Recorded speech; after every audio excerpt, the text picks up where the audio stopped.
Nasa kalagitnaan si Pulis Elias de la Cruz ng pagrerepaso ng mga report ng nakaraang gabi nang biglang bumukas ang pinto ng opisina.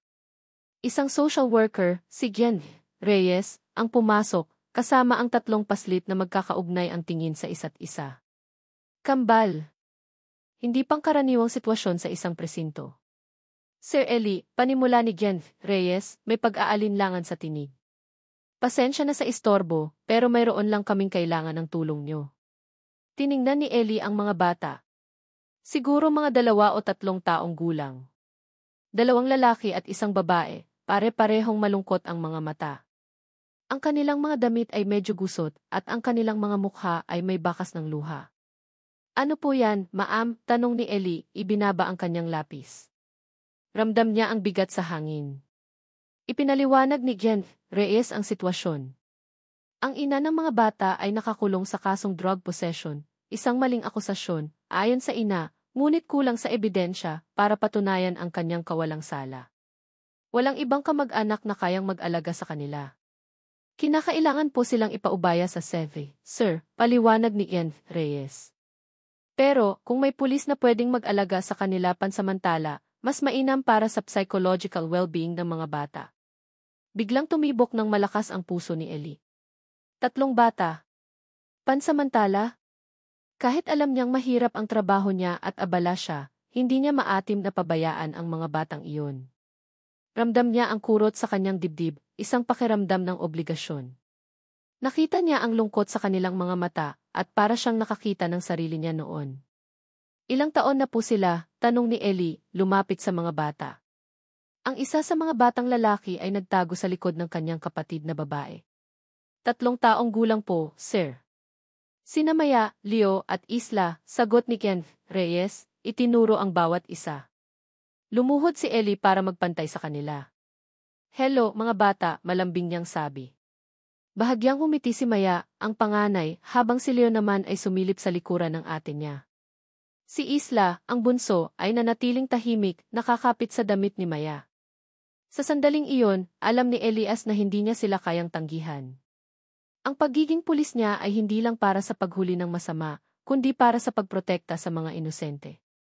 At ang mga batang ito, sila ang pinaka-inosenteng nilalang. Sige po, ma'am, sagot ni Eli, sa labis na gulat ni Jen Reyes. Ako na po ang mag-aalaga sa kanila. Pansamantala. 1 araw ang lumipas. Ang presinto, na dati puno lang ng seryosong usapan, ay napuno ng halakhak ng mga bata. Kahit paano, nadala ni Maya, Leo at Isla ang ngiti sa mukha ni Eli. Ngunit hindi niya maiwasang magtanong kung sino ang babaeng nasa likod ng rehas na inakusahan ng krimen, ang ina ng mga batang ito. Sino ang babaeng nagpasa ng bigat na ito? Naisip niyang bisitahin ang selda. Bahagi ng kanyang tungkulin, ngunit mayroong hindi maipaliwanag na paghimok sa kanyang kalooban. Hating gabi na nang marahan siyang maglakad patungo sa selda ng babae. Madilim at ang tanging ilaw ay mula sa malayong bombilya na nagmumula sa pasilyo.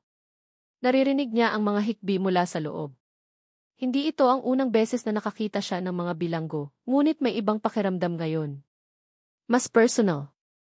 Dahan-dahan siyang lumapit sa rehas. Isang babae ang nakaupo sa sahig, nakatalikod sa kanya, yakap ang kanyang mga tuhod. Mahaba ang buhok nito at ramdam niya ang bigat ng pighati nito. Ma'am, mahina niyang tawag.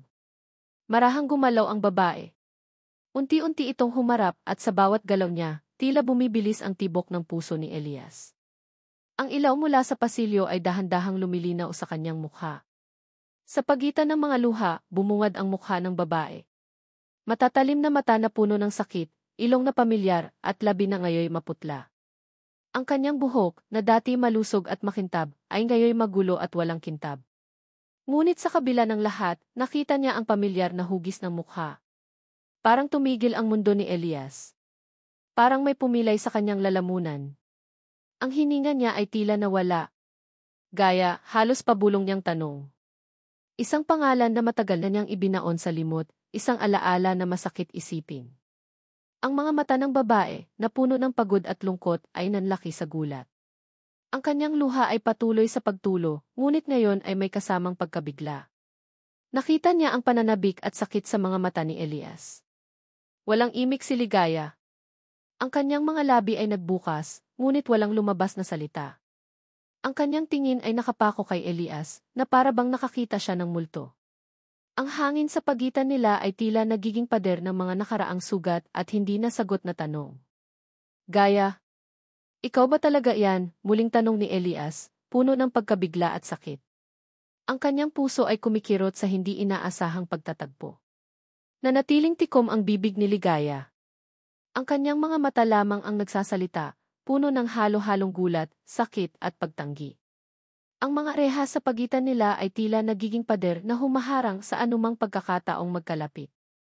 Ang bawat segundo na lumilipas ay mas matindi kaysa sa isang oras. Gaya, magsalita ka, pakiusap ni Elias, ang tinig ay bahagyang nanginginig. Ano nang nangyari sa iyo? Bakit ka narito?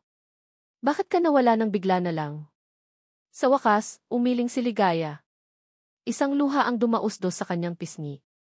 Elias, umalis ka na. Hindi mo ako kilala, bulong niya, halos hindi marinig. Ang kanyang boses ay basag, puno ng pighati. Hindi kita kilala? Gaya, halos mabaliw ako kakahanap sa'yo, depensa ni Elias. Ang galit at sakit mula sa nakaraan ay muling sumiklab sa kanyang dibdib. Bumalik si Elias sa nakaraan. 2 taon na ang nakalipas sa tahimik na barangay Sampaguita. Siya, isang bagong pulis noon, ay nakilala si Ligaya, isang simpleng dalaga na may matamis na ngiti at mga matang nagliliwanag. Naalala niya ang kanilang unang pagkikita sa palengke. Nahulog ang basket ni Ligaya at agad niya itong tinulungan. Ang kanilang mga kamay ay nagdikit at sa sandaling iyon, alam niyang may kakaiba. Ang bawat sandali nilang magkasama ay puno ng tawanan at pangarap. Naglakad sila sa bukirin habang papalubog ang araw, nagkwentuhan sa ilalim ng mga bituin. Pangako, Elias, hindi kita iiwan, bulong ni Ligaya noon habang nakasandal sa kanyang balikat sa ilog. Kahit anong mangyari. Ngunit ang kanilang pag-ibig ay hindi sinang-ayunan ng lahat. Lalo na ng kanyang ina, si Aling Elena, na laging sinasabi na hindi nababagay si Ligaya sa kanilang pamilya, lalo na at galing sila sa mayayamang angkan. At ang kanyang ama, si Don Ramon, ay matigas ang paninindigan na dapat makipag-ugnayan si Elias sa mga taong makakatulong sa kanyang karera. Hindi para sa iyo ang babaeng yan, Elias, halos sigaw ni Aling Elena noon habang naghahanda si Elias para lumabas kasama si Ligaya. Kayo ay may sariling mundo. Makinig ka sa tatay mo. Kinabukasan, nawala si Ligaya. Walang paalam. Walang bakas. Tila nilamon na lang ng lupa. Halos linggo-linggo siyang nagpunta sa bahay nila, nagtanong sa mga kapitbahay, pero walang nakakaalam kung nasaan siya. Ang sakit na naramdaman niya noon ay parang isang sugat na hindi naghilom. Bumalik si Elias sa kasalukuyan. Sa harap niya, nasa likod ng rehas, ang babaeng minahal niya ng sobra. Ang babaeng bumalik sa kanyang buhay sa pinakamasakit na paraan. Bakit ka nawala, Gaya? Muling tanong ni Elias, ngunit ngayon ay may kasamang matinding pagkabigo. Pinahanap kita. Halos mabaliw ako. Ang mga mata ni Ligaya ay naglaro sa kanyang mukha. Puno pa rin ng takot. Hindi mo naiintindihan, Elias, mahina niyang sabi. Mas mabuti ng ganito. Umalis ka na. Pero umalis ka na, pulis, ulit ni Ligaya, mas matatag na ngayon ang tinig. Ngunit ang kanyang mga mata ay nagmamakaawa pa rin. Kalimutan mo na ako. Hindi mo ako kilala. Alam ni Elias na kailangan niyang umalis. Nakita niya ang matinding pagtanggi ni Ligaya. Ngunit hindi niya kayang kalimutan siya. Lalo na ngayon na alam niyang may 3 silang anak. Malungkot siyang lumayo sa selda. Ang bawat hakbang ay mabigat. Ang bawat hininga ay puno ng sakit. Sino si Ligaya ngayon? Ano ang nangyari sa kanyang Ligaya? Bakit siya nasa likod ng rehas, at bakit niya itinanggi ang kanilang nakaraan? Habang papalabas siya ng presinto, ang kanyang isip ay gulong-gulo. Ang mga mukha ng 3 bata ay naglalaro sa kanyang isipan, kasama ang mukha ni Ligaya sa likod ng rehas. Bakit ka nawala, Gaya? At bakit ngayon, sa ganitong sitwasyon, ka bumalik, ang bulong ni Elias, habang nilisan niya ang kulungan, naiwan si Ligaya na luhaan sa kanyang selda, pinipilit itago ang katotohanan na mas masakit pa sa kanyang pagkakakulong. Ang bawat araw sa loob ng selda ay tila isang walang katapusang paghihirap para kay Ligaya. Ang malamig na pader, ang amoy ng luma at alikabok, at ang tunog ng mga kandado ang kanyang mga kasama. Ngunit ang pinakamabigat sa lahat ay ang pangungulila sa kanyang mga anak. Sina Maya, Leo at Isla. Ang kanyang mga anghel. Tuwing gabi, bago siya matulog, dinarasal niya na sana ay ligtas ang kanyang mga anak. Ang bawat hininga ay isang dasal, ang bawat luha ay isang pagsisisi. Bakit siya narito? Bakit niya kailangang maranasan ito?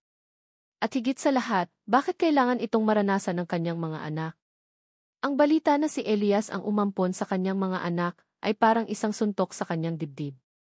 Hindi niya alam kung ano ang mararamdaman. Tuwa.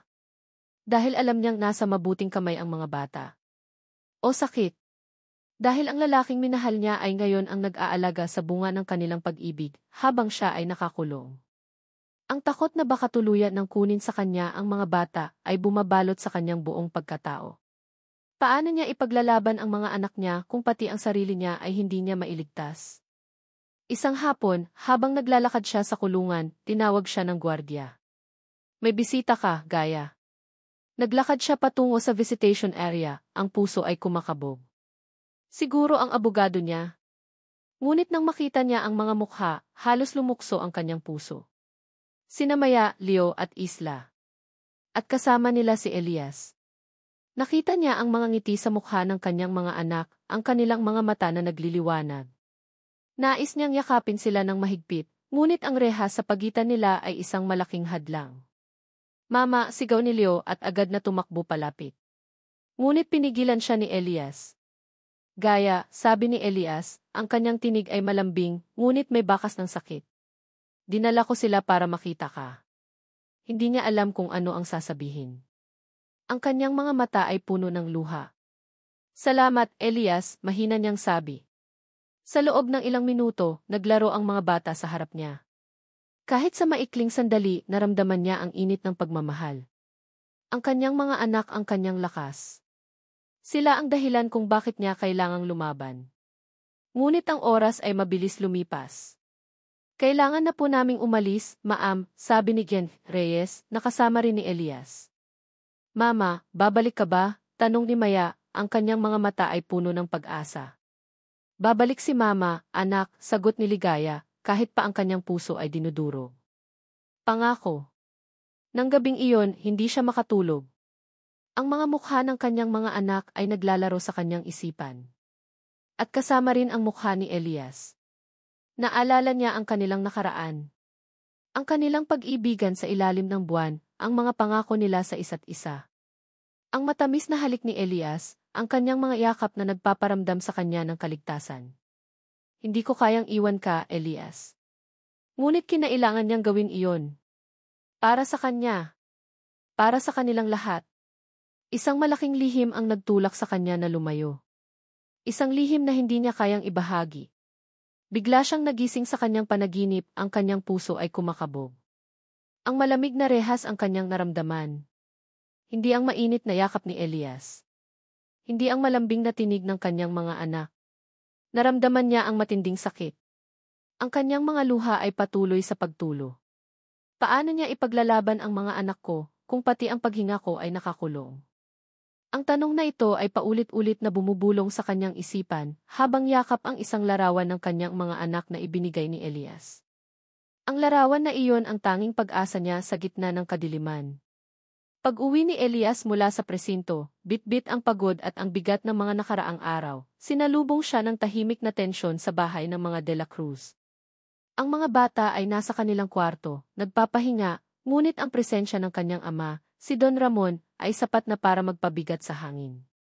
Nakaupo si Don Ramon sa sala, nagbabasa ng dyaryo, ngunit ang kanyang mga mata ay matalim na nakatingin kay Elias nang pumasok ito. Elias, panimula ni Don Ramon, ibinaba ang dyaryo. Ang kanyang tinig ay malamig, puno ng otoridad. Narinig ko ang balita. Totoo ba na inampun mo ang mga anak ng babaeng yan? Huminga ng malalim si Elias. Alam niyang darating ang sandaling ito. Opo, Tay. Wala silang ibang mapupuntahan. At ano ng plano mo? Aalagaan mo ang mga anak ng isang kriminal? Ng isang babaeng nakulong sa droga, tumaas ang boses ni Don Ramon. Hindi mo ba iniisip ang reputasyon ng pamilya natin? Ang pangalan ko. Ang pangalan mo bilang pulis? Tay, inosente po si Ligaya, depensa ni Elias, ang kanyang boses ay kalmado ngunit may paninindigan. Maling akusasyon lang po iyon. At ang mga bata wala silang kasalanan. Inosente. Elias, pulis ka. Alam mo kung paano gumagana ang sistema, sigaw ni Don Ramon, tumayo mula sa kanyang upuan. Kung inosente siya, bakit siya nakakulong? Bakit hindi niya ipinaglaban ang sarili niya noon? Ang mga salita ni Don Ramon ay parang mga patalim na tumatama sa puso ni Elias. Ang sakit mula sa nakaraan ay muling bumalik. Naalala niya ang pagtutol ng kanyang ama sa relasyon nila ni Ligaya noon. Ang pagdududa na unti-unting sumisira sa kanilang pag-ibig. Hindi niyo po naiintindihan, Tay, sabi ni Elias, lumapit sa kanyang ama. May mas malalim pa po sa kasong ito. At tungkulin kong alamin ang katotohanan. Tungkulin mo. Ang tungkulin mo ay protektahan ang pangalan ng pamilya natin, Elias. Ang pangalan ko. Ang kinabukasan mo sa politika, galit na sigaw ni Don Ramon. Hindi ang maging tagapagligtas ng mga taong walang kwenta. Sa gitna ng kanilang pagtatalo, lumabas si Aling Elena mula sa kusina, ay hawak na baso ng tubig. Ang kanyang mukha ay puno ng pag-aalala. Ramon, Elias, tama na yan, mahina niyang sabi. Huwag na kayong magtalo. Ngunit hindi siya pinansin ni Don Ramon. Elena, huwag kang makialam, utos nito. Tumingin si Elias sa kanyang ina, na agad namang yumuko, tila takot sa kanyang asawa. Ramdam niya ang sakit para sa kanyang ina, na laging nasa gitna ng kanilang mga pagtatalo. Hindi ko po kayang pabayaan ang mga bata, Tay, matigas na sabi ni Elias. At hindi ko rin po kayang pabayaan si Ligaya. Mahal ko po siya noon at alam kong inosente siya. Kailangan niya ng tulong ko. Pag-ibig. Elias, ang pag-ibig ay kahinaan, galit na sabi ni Don Ramon. Tingnan mo ang nangyari sa iyo. Dahil sa pag-ibig na yan, nagkaroon ka ng 3 anak na hindi mo naman talaga anak. Biglang uminit ang ulo ni Elias. Mga anak ko po sila, Tay. Hindi man sa dugo, pero sa puso. At hindi ko sila iiwan. Ang pagmamahal niya sa mga bata ay nagbigay sa kanya ng lakas. Naalala niya ang mga ngiti ni Namaya, Leo at Isla. Ang kanilang mga yakap. Ang kanilang pagtitiwala. Sila ang nagbigay sa kanya ng bagong dahilan para lumaban.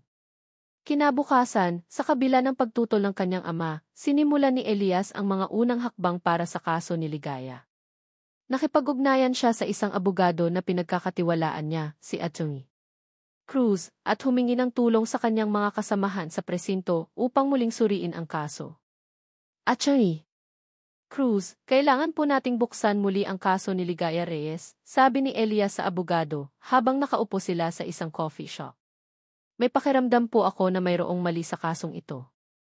Mahirap yan, Elias, sagot ni Atty. Cruz. Matagal na ang kaso at mayroon ng desisyon ang korte. Pero kung may bago kang ebidensya, pwede nating subukan. Determinado si Elias.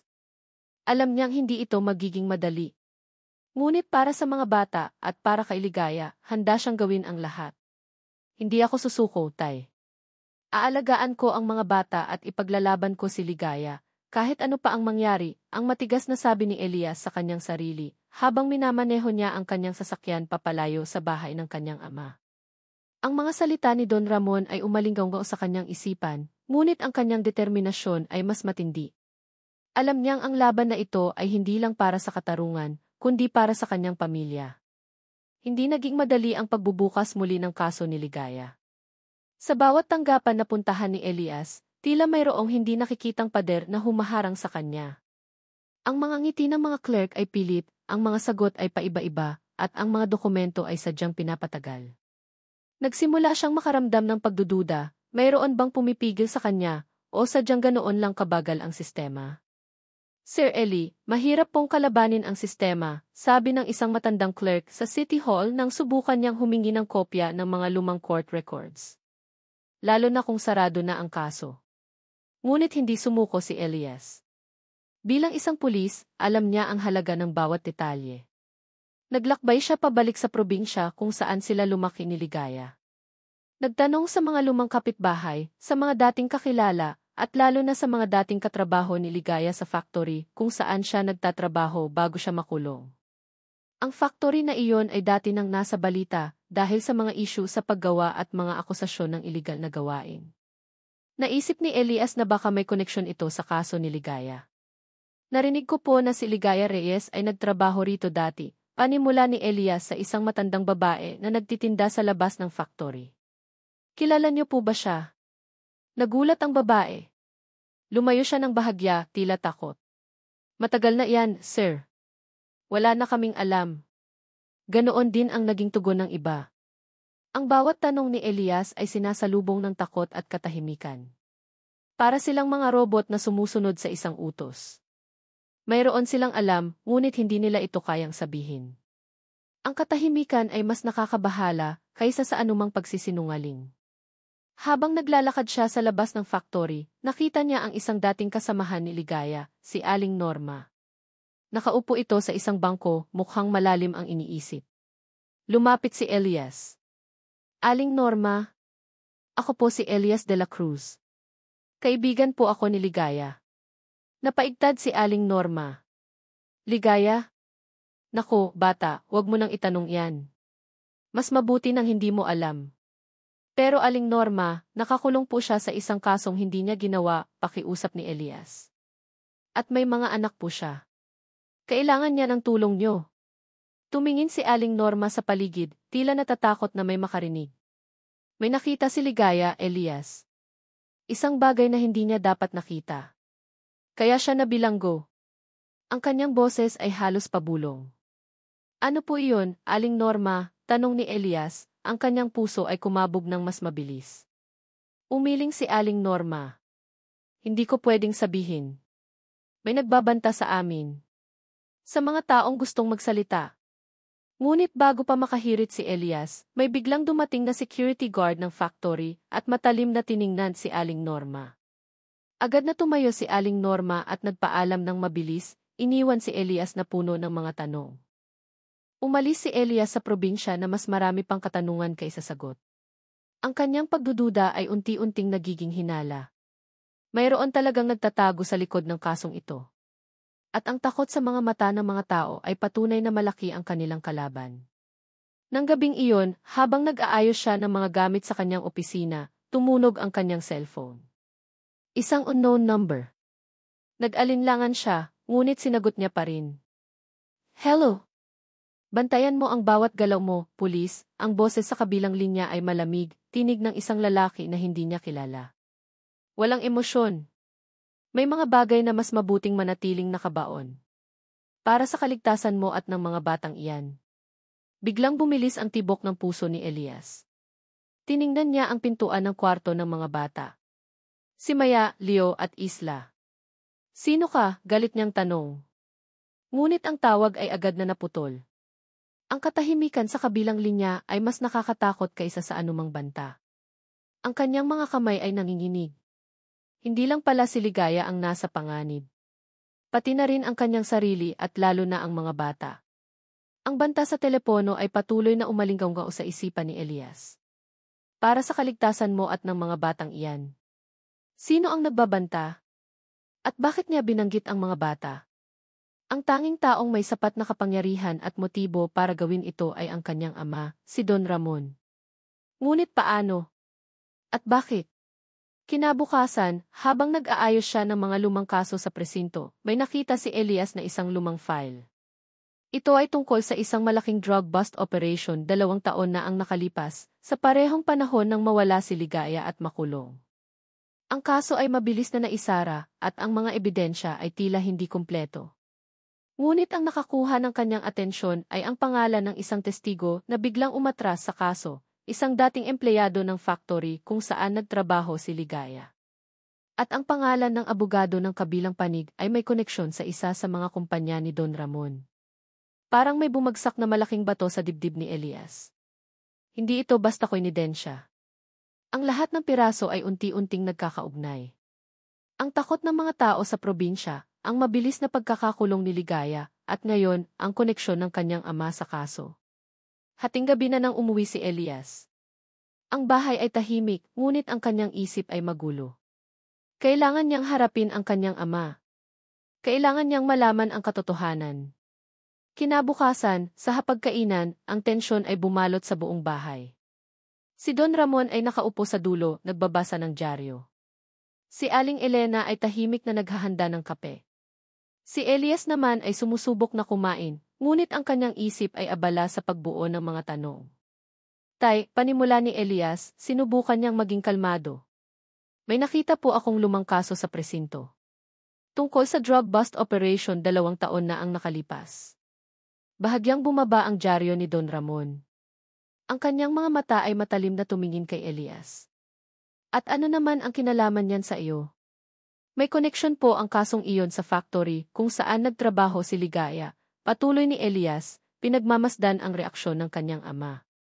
At may pangalan po ng abogado na konektado sa isa sa mga kumpanya niyo. Nagbago ang ekspresyon ni Don Ramon. Ang kanyang mukha ay naging bato. Ano ang gusto mong iparating, Elias?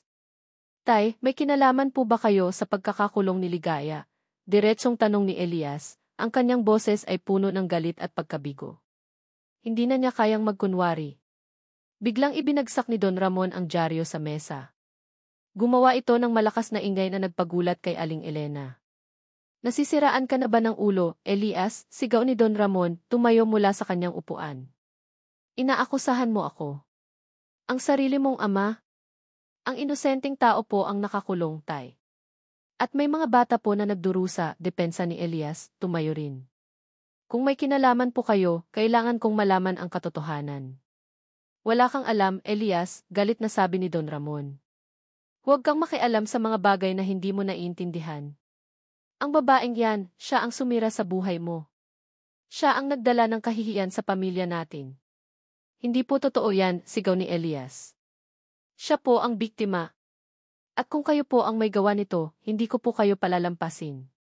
Kung ipagpapatuloy mo ang kalokohang ito, sisiguraduhin kong wala kang babalikan sa pulisya. Elias, banta ni Don Ramon, ang kanyang mga mata ay nagliliyab sa galit. Sisirain ko ang karera mo.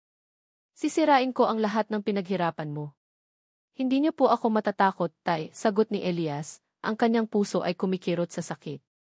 Ang kanyang ama, ang taong dapat niyang pinagkakatiwalaan, ay ngayon ang kanyang kalaban. Nasisiraan ka na ba ng ulo, Elias?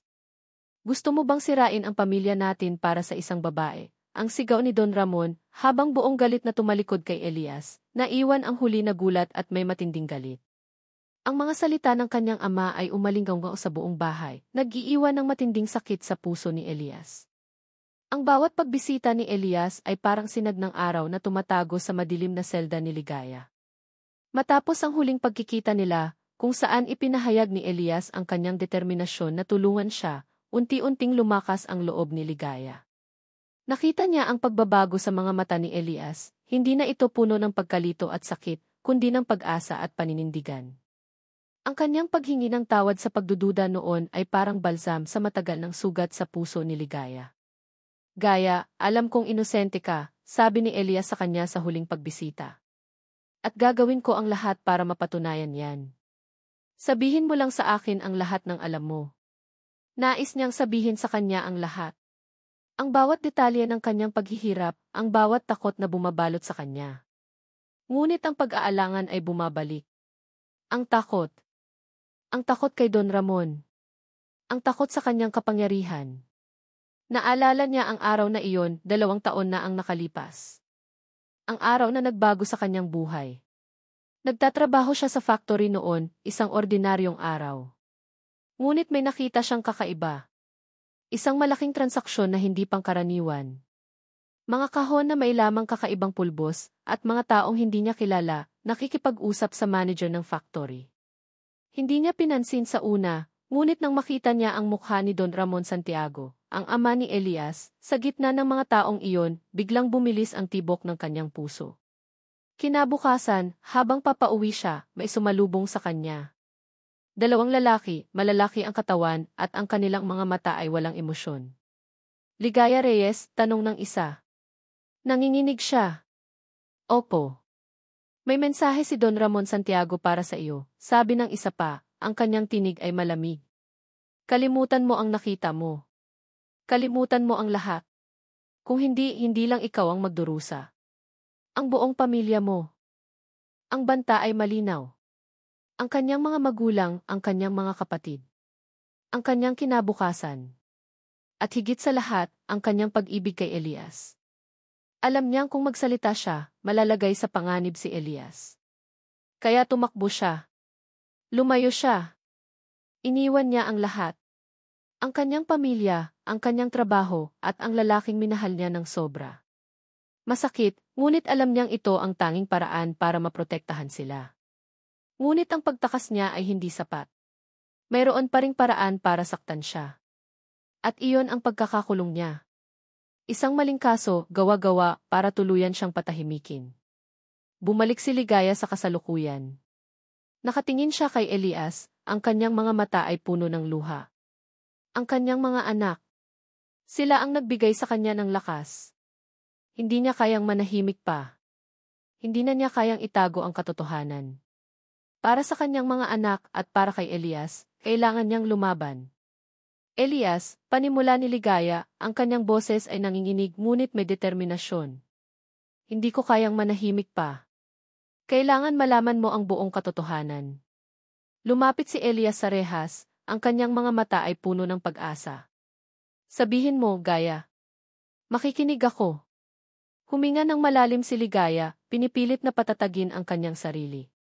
Ang bawat salita ay mabigat, ngunit kailangan niyang sabihin ito. May kinalaman si Don Ramon sa pagkakakulong ko, at sa mas malaki pang bagay, ang bulong ni Ligaya, habang nanginginig ang kanyang boses. Ang pagbigkas ng pangalan ng ama ni Elias ay parang lason sa kanyang dila, ngunit alam niyang ito ang simula ng kanilang laban. Parang bumagsak ang buong mundo ni Elias nang marinig niya ang buong katotohanan mula kay Ligaya. Hindi lang pala basta maling akusasyon ang nangyari. May kinalaman ang kanyang ama, si Don Ramon, sa pagkakakulong ni Ligaya, at sa mas malaki pang iligal na gawain na konektado sa factory. Ang bawat salita ni Ligaya ay parang suntok sa kanyang dibdib, ngunit kasabay nito ay ang matinding galit at determinasyon. Hindi ko akalain, Gaya, bulong ni Elias, ang kanyang mga kamay ay mahigpit na nakakapit sa rehas. Ang sarili kong ama, di. Kaya ko naglihim, Elias, mahina niyang sabi. Natakot ako para sa iyo. Para sa pamilya ko. Ang sakit sa tinig ni Ligaya ay sapat na para magliyab ang galit ni Elias. Hindi niya hahayaan na manalo si Don Ramon. Hindi niya hahayaan na manatili sa kulungan ang inosenteng babaeng minahal niya at ang ina ng kanyang mga anak. Pag-uwi ni Elias, agad siyang nagplano. Kailangan niya ng tulong. Hindi niya ito kayang gawin ng mag-isa. Ang kanyang unang tinawagan ay si Pulis Benjo, ang kanyang matalik na kaibigan at pinagkakatiwalaang kasamahan sa trabaho. Benjo, kailangan ko ng tulong mo, sabi ni Elias sa telepono, ang kanyang tinig ay seryoso. May malaking kaso akong hinaharap. At kailangan ko ng taong mapagkakatiwalaan. Nagkita sila sa isang liblib na kainan, malayo sa mga matang mapanuri. Ipinaliwanag ni Elias ang lahat, ang pagkakakulong ni Ligaya, ang kanyang pagtuklas sa mga bata, ang muling pagtatagpo nila, at ang nakakagulat na pagkakadawit ni Don Ramon. Don Ramon Santiago. Sigurado ka, Eli, tanong ni Benjo, ang kanyang mga mata ay nanlaki sa gulat. Malaking tao yan. Delikado ang pinapasok mo. Alam ko, Benjo, sagot ni Elias, ang kanyang panga ay mahigpit. Pero inosente si Ligaya.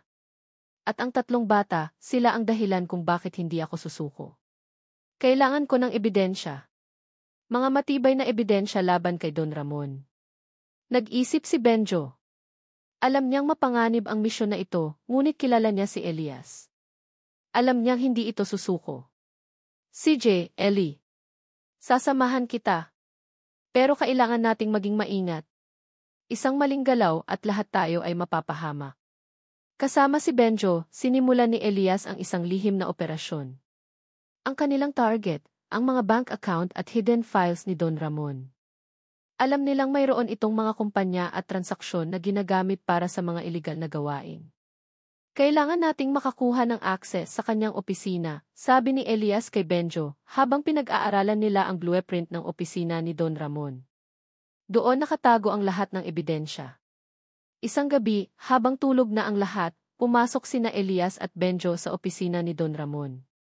Maingat silang gumalaw tila mga anino sa dilim. Ang bawat tunog ay parang bomba sa kanilang mga tainga. Ang adrenaline ay dumadaloy sa kanilang mga ugat. Habang naghahanap si Elias sa mga file cabinet, narinig niya ang tunog ng mga yabag sa labas. May dumarating, bulong ni Benjo. Agad silang nagtago sa ilalim ng mesa. Narinig nila ang pagbukas ng pinto at ang pagpasok ng isang security guard. Ang puso ni Elias ay kumakabog ng malakas. Isang maling galaw at tapos na ang lahat. Naghintay sila ng matagal, halos hindi humihinga. Sa wakas, narinig nila ang paglabas ng gwardiya at ang pagsara ng pinto. Hininga ng malalim si Elias. Isang malapit na tawag. Kailangan nating magmadali, bulong ni Benjo. Nagpatuloy sila sa paghahanap. Sa wakas, nakita ni Elias ang isang nakatagong safe sa likod ng isang painting. Matapos ang ilang pagsubok, nabuksan nila ito. Sa loob, mayroong mga dokumento, bank statements, at isang flash drive. Ang mga ito ang ebidensya na kanilang hinahanap. Habang papalabas sila, nakita ni Elias ang isang larawan sa mesa ni Don Ramon, isang larawan nila noong bata pa siya, kasama ang kanyang ama. Ang larawan na iyon ay dating simbolo ng pagmamahal at paggalang. Ngayon, ito ay simbolo ng pagtataksil at kasinungalingan. Umuwi si Elias na may dalang mga ebidensya, ngunit ang kanyang isip ay abala sa mga bata. Sina Maya, Leo at Isla. Sila ang nagbigay sa kanya ng lakas para ipagpatuloy ang laban na ito. Ang kanilang mga ngiti, ang kanilang mga yakap, ang kanilang pagtitiwala. Sila ang kanyang inspirasyon. Kailangan nating mag-ingat, Eli. Hindi basta-basta si Don Ramon. Isang maling galaw at lahat tayo ay mapapahamak, ang babala ni Benjo, habang sinisilip nila ang isang security camera sa labas ng bahay ni Don Ramon. Alam ni Elias na tama ang kaibigan niya. Ngunit handa siyang harapin ang lahat ng panganib para sa katarungan at para sa pamilya na unti-unti niyang nabubuo. Ang mga dokumentong nakuha ni Elias mula sa opisina ni Don Ramon ay nagpatunay sa kanyang hinala. May koneksyon nga ang kanyang ama sa iligal na droga at iba pang katiwalian at si Ligaya ang naging biktima ng kanyang madilim na gawain. Ang galit ni Elias ay umapaw. Hindi lang ito tungkol kay Ligaya, kundi sa lahat ng inosenteng taong biktima ng kapangyarihan at kasakiman. Ngunit ang paglaban kay Don Ramon ay hindi basta-basta.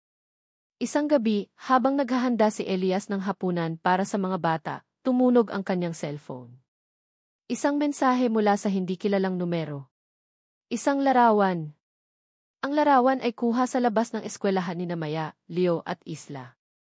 Malinaw na malinaw ang mga mukha ng mga bata na masayang naglalaro sa playground. Sa gilid ng larawan, mayroong isang anino na tila nagmamasid. Biglang bumilis ang tibok ng puso ni Elias. Nanlamig ang kanyang buong katawan. Hindi ito banta sa kanya. Banta ito sa mga bata. Agad siyang tumakbo patungo sa kwarto ng mga bata. Nakita niya sina Maya, Leo at Isla na masarap ang tulog. Niyakap niya ang bawat isa, mahigpit, tila ayaw ng pakawalan. Sinubukan niyang kalmahin ang sarili. Pulis siya. May kasanayan siya. Ngunit bilang isang ama, ang takot ay bumalot sa kanya. Hindi ito trabaho. Ito ang kanyang pamilya. Pagkatapos niyang siguraduhin na ligtas ang mga bata, tumawag si Elias kay Benjo. Benjo, kailangan kong ilayo ang mga bata. May nagbabanta sa kanila. Nagkita sila sa isang parking lot. Ang mukha ni Benjo ay seryoso. Alam ko. Nakatanggap din ako ng warning. Mabilis kumilos si Don Ramon. Kailangan nating hanapin ang isang lugar na ligtas, sabi ni Elias, habang nakatingin sa kanyang mga anak na mahimbing na natutulog sa likod ng sasakyan. Isang lugar na hindi nila mahahanap. Naisip niya ang bahay ng kanyang lola sa probinsya, sa isang liblib na lugar na malayo sa syudad. Ito ang pinakaligtas na lugar na naisip niya. Dadalhin ko sila sa bahay ni lola sa probinsya, sabi ni Elias. Doon, malayo sila sa anumang gulo. Nagmamaneho si Elias patungo sa probinsya, ang kanyang isip ay gulong-gulo. Hindi niya inakala na aabot sa puntong ito. Ang kanyang sariling ama ang nagbabanta sa buhay ng mga inosenteng bata. Habang nasa biyahe, tumawag si Don Ramon. Ang kanyang tinig ay malamig at puno ng panalo. Kailangan mong tumigil sa ginagawa mo, Elias, sabi ni Don Ramon. Kung hindi, sisiguraduhin kong wala nang babalikan sa iyo. Ang mga batang yan, madali lang silang mawala. Tulad ng ina nila. Nanginginig ang mga kamay ni Elias. Narinig niya ang pag-iyak ng mga bata sa likod ng sasakyan, arahil ay dahil sa panaginip, ngunit para kay Elias, ito ay parang tunay na hikbi ng pagdurusa. Nagpipigil siya ng galit. Huwag mong idamay ang mga bata, tay, galit na sigaw ni Elias. Wala silang kasalanan. Alam mo kung ano ang kailangan mong gawin, Elias, sagot ni Don Ramon at agad na pinutol ang tawag. Naiwang tulala si Elias. Ang kanyang panga ay mahigpit na nakakagat. Ang mga luha ay unti-unting namumuo sa kanyang mga mata. Wala siyang magawa. Wala siyang magawa para protektahan ang mga bata sa sandaling iyon, maliban sa dalhin sila sa isang ligtas na lugar. Ang kawalan ng kapangyarihan ay mas masakit kaysa sa anumang pisikal na sakit. Ang mga araw sa kulungan ay naging mas mabigat para kay Ligaya. Ang balita mula kay Elias tungkol sa mga banta ni Don Ramon sa mga bata ay nagdulot ng matinding takot at kawalan ng pag-asa. Ang kanyang mga anak. Ang kanyang mga anghel. Paano niya sila poprotektahan kung siya mismo ay nakakulong? Ang bawat gabi ay puno ng pag-iyak at pagdarasal, humihingi ng gabay at lakas. Panginoon, tulungan niyo po ako, bulong niya, habang nakaluhod sa malamig na sahig ng selda. Huwag niyo pong pabayaan ang mga anak ko. Bigyan niyo po ako ng paraan. Ang kanyang puso ay puno ng desperasyon. Tila wala ng pag-asa. Ang kanyang kaso ay tila sarado na, at ang kalaban niya ay masyadong makapangyarihan. Naramdaman niya ang matinding pagod, ang bigat ng mundo sa kanyang balikat. Ngunit sa gitna ng kanyang pagluluksa, isang alaala ang biglang sumagi sa kanyang isipan. Isang bagay na matagal na niyang ibinaon sa limot. Isang bagay na tinago niya, hindi para sa sarili niya, kundi para sa kanyang pamilya. Naalala niya ang araw na nakita niya si Don Ramon sa factory. Ang mga kahon. Ang mga transaksyon. At ang maliit na notebook na nahulog mula sa bulsa ng isa sa mga kasamahan ni Don Ramon. Kinuha niya ito nang walang nakakakita. Sa loob ng notebook ay may mga pangalan, petsa, at halaga, mga detalye ng mga iligal na transaksyon. Alam niyang delikado ito, kaya tinago niya ito sa isang lugar na hindi nila mahahanap. Ang kanyang puso ay kumabog ng malakas. Ang notebook na iyon. Iyon ang susi. Iyon ang ebidensya na kailangan ni Elias. Agad siyang tumayo. Kailangan niyang makausap si Elias. Ngayon na. Guardia, sigaw ni Ligaya, ang kanyang boses ay puno ng pag-asa. Kailangan kong makausap si Elias de la Cruz. Ngayon na. Nagulat ang guardia sa kanyang biglaang pagbabago. Ano na nangyayari sa iyo, Gaya? Importante ito. Para sa kaso ko. Para sa mga anak ko, pakiusap ni Ligaya. Matapos ang ilang oras ng paghihintay, dumating si Elias. Ang kanyang mukha ay puno ng pagod, ngunit ang kanyang mga mata ay nagliliyab pa rin sa determinasyon. Gaya, ano nang nangyari? Tanong ni Elias, lumapit sa rehas. Elias, naalala ko na, sabi ni Ligaya, ang kanyang tinig ay nanginginig sa pagmamadali. Mayroon akong ebidensya. Isang notebook. May nakasulat doon na mga pangalan at detalye ng mga transaksyon ni Don Ramon. Nanlaki ang mga mata ni Elias. Saan mo tinago, Gaya? Noong tumakas ako, dinala ko ito. Tinago ko sa isang lugar na hindi nila mahahanap, paliwanag ni Ligaya. Sa lumang bahay ng lola ko sa Sampaguita. Sa ilalim ng lumang aparador sa kwarto niya. Mayroong malaking crack sa sahig doon. Doon ko inilagay. Ang bawat salita ni Ligaya ay parang ginto para kay Elias. Ito ang pagkakataon nila. Ito ang susi sa kalayaan ni Ligaya at sa hustisya para sa lahat ng biktima ni Don Ramon. Sige, Gaya. Pupuntahan ko agad, sabi ni Elias, ang kanyang tinig ay puno ng pag-asa. Mag-ingat ka rito. Ito na ang pagkakataon natin, Eli. Hanapin mo ito. Nasa di. Ang huling binitawang salita ni Ligaya bago putulin ang pag-uusap ng gwardiya na nagmamadaling pilitin si Elias na umalis dahil tapos na ang oras ng pagbisita. Naiwan si Ligaya na may pag-asa sa kanyang puso, nagdarasal na sana ay matagpuan ni Elias ang ebidensya. Ang araw ng pagdinig sa korte ay dumating. Ang hangin sa loob ng courtroom ay puno ng tensyon na halos mahawakan. Naroon si Elias, kasama si Atty. Cruz, at ang kanyang matalik na kaibigan, si Benjo. Sa kabilang panig, nakaupo si Don Ramon, kalmado ang mukha, ngunit may matalim na tingin sa kanyang mga mata. Sa gitna ng lahat, si Ligaya, na bagong laya mula sa kulungan sa bisa ng piyansa, ay nakaupo sa witness stand, ang kanyang mukha ay maputla ngunit may paninindigan. Handa na po ba kayo, Ligaya? Bulong ni Elias kay Ligaya bago magsimula ang pagdinig. Tumango si Ligaya. Para sa mga anak ko, Elias. Handa ako. Nagsimula ang pagdinig. Ang prosekutor ay nagpresenta ng kanilang mga argumento na nagpipilit na si Ligaya ay nagkasala. Ngunit nang dumating ang pagkakataon ni Atty. Cruz, ang kapaligiran ay nagbago. Your Honor, ipapakita po namin na ang akusasyon laban kay Ligaya Reyes ay isang maling kaso, gawa-gawa, at may kinalaman sa isang mas malaking krimen na kinasasangkutan ng isang maimpluwensyang tao, panimula ni Atty. Cruz, ang kanyang boses ay matatag. Tinawag ni Atty. Cruz si Ligaya sa witness stand. Nagsimulang magsalita si Ligaya, ang kanyang boses ay nanginginig sa simula, ngunit unti-unting lumakas habang inilalahad niya ang buong katotohanan. Ikinuwento niya ang kanyang pagtatrabaho sa factory, ang kanyang pagkakita sa iligal na transaksyon, ang pagkakita niya kay Don Ramon at ang mga banta na natanggap niya. At sino po ang nagbanta sa inyo, B. Reyes? Tanong ni Atty. Cruz. Tumingin si Ligaya kay Don Ramon, ang kanyang mga mata ay puno ng sakit at tapang. Si Don Ramon Santiago po. Nagkaroon ng bulungan sa loob ng courtroom. Nagulat ang lahat. Ngunit si Don Ramon ay nanatiling kalmado, tila walang epekto sa kanya ang mga sinasabi ni Ligaya. At mayroon po ba kayong ebidensya para patunayan ang inyong sinasabi? Tanong ni Atty. Cruz. Opo, sagot ni Ligaya. Isang notebook po. May nakasulat po doon ng mga pangalan, petsa, at halaga ng mga iligal na transaksyon. At ang pangalan po ni Don Ramon ay naroon din. Agad na iprinisinta ni Atty. Cruz ang notebook na nakuha ni Elias mula sa bahay ng lola ni Ligaya. Ang mga detalye sa notebook ay nagpatunay sa lahat ng sinabi ni Ligaya. Ang mga pangalan ng mga kasabwat ni Don Ramon, ang mga halaga ng pera, at ang mga petsa ng transaksyon. Your Honor, ito po ang patunay na si Don Ramon Santiago ang utak sa likod ng iligal na gawain na ito, at siya rin po ang nagpilit na ikulong si G. Reyes upang itago ang kanyang mga krimen, sabi ni Atty.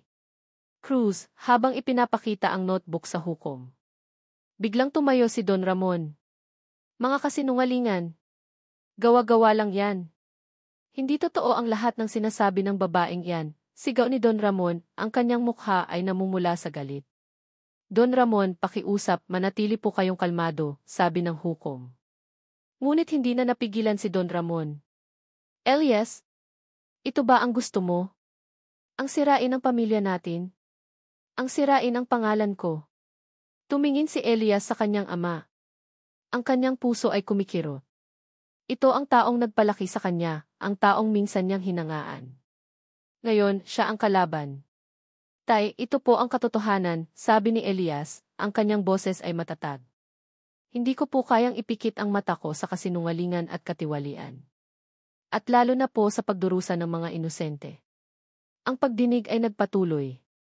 Ang mga ebidensya ay sunod-sunod na inilabas. Ang testimonya ni Benjo na nagpatunay sa mga pagbabanta ni Don Ramon. Ang mga bank statements na nagpapakita ng mga iligal na transaksyon. Ang lahat ay nagtuturo kay Don Ramon. Sa huling bahagi ng pagdinig, ang hukom ay nagbigay ng desisyon. Ang courtroom ay tahimik, ang lahat ay naghihintay ng hininga. Ang mga mata ni na Elias at Ligaya ay nakapako sa hukom, puno ng pag-asa at kaba. Ang desisyon ng hukuman ay umalingganggaw sa buong courtroom. Sa bigat ng mga ebidensya na iprinisinta, at sa testimonya ng mga saksi, ang korte ay nagpasya na si G. Ligaya Reyes ay inosente sa mga paratang laban sa kanya. Siya ay malaya na. Parang may bumagsak na malaking pader sa dibdib ni Ligaya. Hindi niya napigilan ang pagluha. Hindi luha ng kalungkutan, kundi luha ng kaligayahan at lunas. Malaya na siya. Sa wakas, malaya na siya. Agad siyang niyakap ni Elias. Mahigpit, puno ng pagmamahal at pag-asa. Malaya ka na, Gaya, bulong ni Elias, ang kanyang boses ay basag sa emosyon. Tumingin si Ligaya kay Don Ramon na nakaupo pa rin sa kanyang upuan, ang kanyang mukha ay walang ekspresyon. Ang hukom ay nagbigay din ng desisyon laban kay Don Ramon na nahaharap sa matinding kaso dahil sa mga krimen na kanyang ginawa. Ang kanyang kapangyarihan ay tuluyang gumuho. Paglabas ng courtroom, sinalubong si Ligaya ng kanyang mga anak. Sina Maya, Leo at Isla. Tumakbo sila patungo sa kanya, ang kanilang mga mukha ay puno ng tuwa at pananabik. Mama, sabay-sabay nilang sigaw. Lumuhod si Ligaya, ang kanyang mga braso ay bukas, at niyakap niya ang kanyang mga anak ng mahigpit. Ang kanilang mga yakap ay parang mainit na kumot na bumalot sa kanya, nagbibigay ng init at kapayapaan. Mga anak ko, bulong ni Ligaya habang umiiyak. Nandito na si Mama. Hindi na kayo iiwan ni Mama. Nakatayo si Elias sa likod nila, pinagmamasdan ang emosyonal na sandali. Ang kanyang puso ay puno ng tuwa. Ito ang pamilya na matagal na niyang hinahanap. Hindi man ito ang pamilya na inakala niyang magkakaroon siya, ngunit ito ang pamilya na ibinigay sa kanya ng tadhana. Sa mga sumunod na linggo, unti-unting naghilom ang mga sugat. Si Ligaya ay muling nakasama ang kanyang mga anak at sinubukan niyang bumawi sa lahat ng nawalang oras. Si Elias naman ay patuloy na nagtatrabaho bilang pulis, ngunit ngayon ay may mas malalim na pag-unawa sa katarungan at pagmamahal. Isang hapon, habang naglalaro ang mga bata sa hardin, lumapit si Elias kay Ligaya.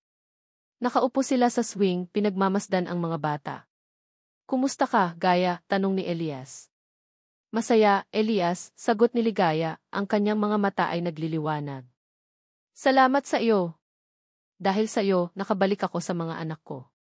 At dahil sa iyo, nakita ko na ang pag-ibig ay hindi lang nakikita sa mata, kundi sa lakas ng loob na ipaglaban ang tama, at sa pagmamahal na bumubuo ng tunay na pamilya. Hinawakan ni Elias ang kamay ni Ligaya. Ang kanilang mga kamay ay nagdikit, at sa sandaling iyon, alam nilang ang kanilang pag-ibig ay mas matatag kaysa dati. Ang kanilang nakaraan ay puno ng sakit, ngunit ang kanilang kinabukasan ay puno ng pag-asa. Ang kanilang pamilya, na binuo sa gitna ng pagsubok at pighati, ay naging simbolo ng pag-ibig na hindi sumusuko.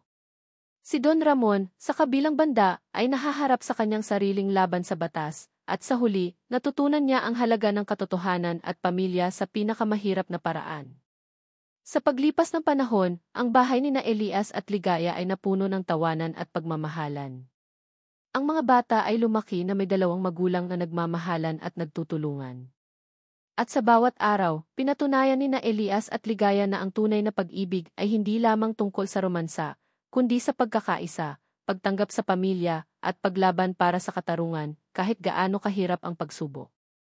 At dito nagtatapos ang kwento ni na Elias at Ligaya. Ang paglalakbay na sinimulan sa gitna ng pagsubok, na nagtapos sa pagbuo ng isang pamilyang pinatibay ng pag-ibig at katarungan. Sa aming minamahal na mga mambabasa, sa bawat pahina, bawat kabanata, at bawat damdamin, tunay akong nagpapasalamat sa inyong paglalakbay kasama namin. Isang malaking karangalan ang maging bahagi kayo ng kwento ni na Elias at Ligaya, ni na Maya, Leo at Isla. Mula sa pinakamadilim na sandali hanggang sa pinakamaliwanag na pag-asa, naging saksi kayo sa kanilang pagbangon. Ang pagsusulat ng kwentong ito ay hindi lamang isang simpleng paghabi ng mga salita, ito ay isang paglalakbay ng puso at isipan. Bawat karakter, bawat eksena, ay pinanday ng may pagmamahal at matinding pagnanais na maibahagi ang mga aral ng buhay.